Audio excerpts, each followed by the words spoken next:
الحمد لله رب العالمين والصلاة والسلام على سيد المرسلين وعلى آله وصحبه أجمعين عما بعد أعوذ بالله من الشيطان الرجيم بسم الله الرحمن الرحيم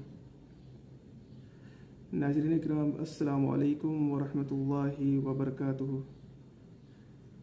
آج میں پھر سے ایک بار آپ لوگوں کے خدمت میں حاضر ہوں انجینئر محمد علی مرزا صاحب کی ویڈیو لے کر کے۔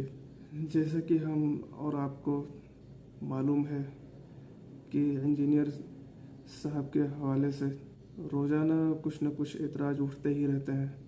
ان میں سے ایک اعتراض یہ ہے کہ انجینئر صاحب قرآن دیکھ کر کے بھی نہیں پڑھ سکتے۔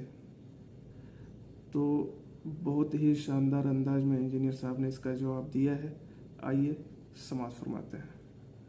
السلام علیکم ورحمۃ اللہ۔ سب سے پہلی اور بڑی اپڈیٹ یہ ہے کہ فائنلی انجینئر محمد علی صاحب نے علامہ ہشام الہی ظہیر صاحب کے چیلنج کو قبول کیا۔ آپ سب کو یہ معلوم ہوگا کہ کافی عرصے پہلے علامہ ہشام الہی ظہیر صاحب نے انجینئر صاحب کے حوالے سے یہ کہا تھا کہ انجینئر صاحب دیکھ کر بھی قرآن پاک کو نہیں پڑھ سکتے، لیکن ریسنٹلی انجینئر صاحب نے اپنے ایک پوڈ کاسٹ کے دوران ہمارے محترم وہابی بھائی کی خواہش بھی پوری کر دی۔ اچھا کوئی بتائیں، میں آپ کو ناظر والا تو ایک سوال آپ کا حل کر دوں، اگر آپ کی خواہش ہے تو میں بتا دوں۔ یہ ہے وَيُنذِرَ الَّذِينَ قَالُوا اتَّخَذَ اللَّهُ وَلَدًا۔ ہاں تو یار یہ تو آپ نے مشہور آیات نکال دی ہے نا، وہ کہہ دیں گے یار یہ تو سورہ کہف ہے، یہ تو جمعے کا وظیفہ ہے، تو یہ اگر پڑھے گا تو یہ پڑھتا ہوگا اس لیے آتا، کوئی اور صفحہ نکالو یار، کوئی ایک روٹین سے ہٹ کے صورت نکالو نا۔ یہ تو میں نے پڑھ دیا تو ویسے ہی میرے متھے لگ جانی ہے کہ اس کو پہلے ہی آتی ہے۔ اعوذ باللہ من الشیطان الرجیم بسم اللہ الرحمن الرحیم يا أيها الذين آمنوا اذكروا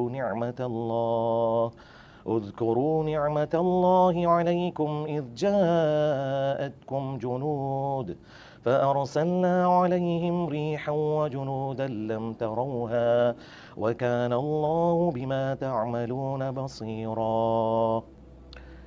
اے ایمان والو، یاد کرو اللہ تعالیٰ کی اس نعمت کو جو کہ اس نے تم پر کی، جبکہ تم پر آدم کے گروہ غزوہ احزاب کا ذکر ہو رہا ہے، تو ہم نے ان پر ایسی ہوا بھیجی اور ایسے گروہ بھیجے، اللہ تعالیٰ نے فرشتوں کے ذریعے، ہواؤں کے ذریعے مدد فرمائی جو تمہیں نظر نہیں آتے تھے، اور اللہ تعالیٰ تمہارے کاموں کو دیکھ رہا ہے۔ انہیں بالمفہوم ترجمہ کیا تاکہ پبلکلی وہ سمجھ بھی آ جائے۔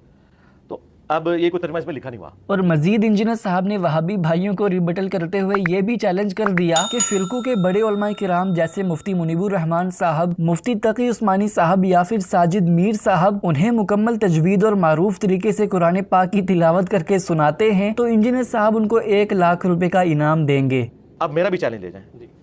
یہ انہوں نے 1 کروڑ کی بات کی ہے، 1 کروڑ تو خیر بہت بڑی رقم ہے، 1,00,000 کی تو میں بھی بات کر سکتا ہوں۔ جتنے لوگوں کو انہوں نے اپنا امیر چنا ہوا ہے، تقی عثمانی صاحب، مفتی منیب صاحب، ساجد میر صاحب، تینوں بڑے فرقوں کے نام، ان میں سے کوئی بندہ مجھے قرآن دیکھ کے تلاوت میری طرح کر کے بتا دے۔ عربی لنگوسٹک میں بھی یہ نہیں کر سکتے، یہ مجہول پڑھتے ہیں۔ یہ تھی پہلی اپڈیٹ۔ اب بات کرتے ہیں دوسری اپڈیٹ کے بارے میں۔ دوسری اپڈیٹ یہ ہے کہ آپ سب کو یہ معلوم ہوگا کہ فائنلی انجینئر محمد علی صاحب نے دھروو راٹھی کی latest video reality of Quran and Bible per reply کیا۔ انجینئر صاحب کی یہ ویڈیو منظر عام پہ آنی ہی تھی کہ بہت سے لوگوں نے انہیں اپریشیٹ کیا کہ کیسے انجینئر صاحب نے پازیٹیو طریقے سے دھروو راٹھی کی اصلاح کرنے کی کوشش کی ہے، اور بہت سے لوگ کمنٹ سیکشن میں یہ بھی کہہ رہے تھے کہ دھروو راٹھی کو انجینئر صاحب کے ساتھ بھی اسلام کے حوالے سے پوڈ کاسٹ کرنا چاہیے، جیسے وہ ہندوازم کے حوالے سے ہندو اسکالرز کے ساتھ پوڈ کاسٹ کرتے ہیں۔ خیر، اس پر آپ تمام بھائیوں کی کیا رائے ہے کمنٹس میں ہمیں ضرور بتائیے۔ یہ تھی آج کی ویڈیو، ملتے ہیں کسی نیکسٹ ویڈیو میں، تب تک کے لیے السلام علیکم ورحمۃ اللہ وبرکاتہ۔